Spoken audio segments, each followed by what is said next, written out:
YCP అధినేత మాజీ CM YS Jaganmohan Reddy మాట్లాడుతున్నారు. లైవ్ లో చూద్దాం. బకాయిలు పెండింగ్ లో పెట్టారు.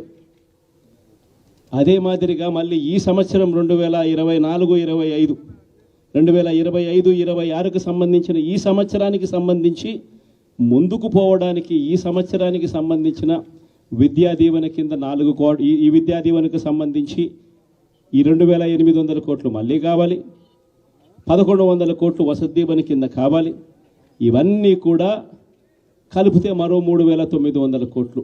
సో ఆ 3200 కోట్లు, ఈ 3900 కోట్లు దాదాపుగా 7100 కోట్ల రూపాయలకు సంబంధించిన పిల్లలకు సంబంధించిన చదువులకు సంబంధించిన కేటాయింపులు చేసి చదువులను ఆదుకోవాల్సింది పోయి, పిల్లలను ఆదుకోవాల్సింది పోయి కేవలం 2600 కోట్లు మాత్రమే కేటాయింపులు చేశామన్నట్టుగా చేసి పిల్లల చదువులతో ఆడుకుంటా ఉన్న ఈ ప్రభుత్వానికి బుద్ధి చెప్పే కార్యక్రమం పిల్లలతో పాటు పిల్లల తల్లిదండ్రులతో పాటు కలిసి చేసే కార్యక్రమం కూడా యాదృచ్ఛికంగా ఈరోజు ప్రొటెస్ట్ కార్యక్రమం కూడా ఈ రోజే కూడా జరుగుతూ ఉందని కూడా చెప్పడానికి కూడా సంతోషపడతా ఉన్నా.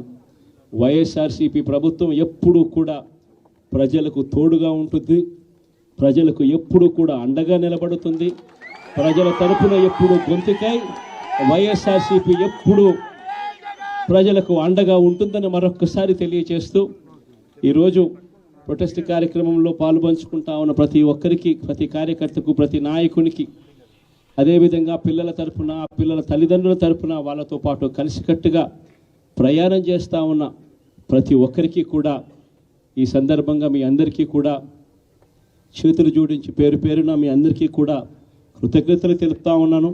వైఎస్ఆర్సీపీకి సంబంధించిన 15 సంవత్సరం లేక అడుగు పెడతా ఉన్న ఈ సందర్భంలో వైఎస్ఆర్సీపీకి సంబంధించిన ప్రతి నాయకుడికి